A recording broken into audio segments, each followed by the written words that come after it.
அதுதான் அண்ணன் சிவகுமார் அவர்கள்.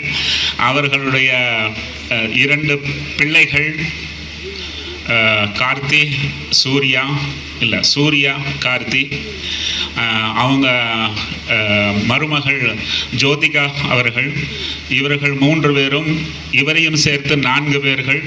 இந்த 4 பேர்களும் இந்தியாவிலேயே கலை உலகிற்கு ஒரே குடும்பத்தில் இருந்து பங்களிப்பு என்றால் இந்த இந்தியாவில் இதே போன்ற 3 குடும்பங்கள் மட்டுமே இருக்கின்றன. ஒன்று கபூர் ஃபேமிலி, அதில் குடும்பத்தில் நிறைய கலைஞர்கள். 2வது அமிதாப் பச்சன் ஃபேமிலி, அங்கேயும் நிறைய கலைஞர்கள். அதுக்கு அடுத்தது அண்ணன் சிவகுமார் அவருடைய குடும்பம்தான் கலைக்காக அர்ப்பணிப்பு செய்திருக்கிறார்கள். நான் அவங்களையெல்லாம் அண்ணன் என்னை மீட் பண்ண வச்சார். அண்ணங்கிட்ட சொன்னால் யாரை வேணாலும் மீட் பண்ணலாம்.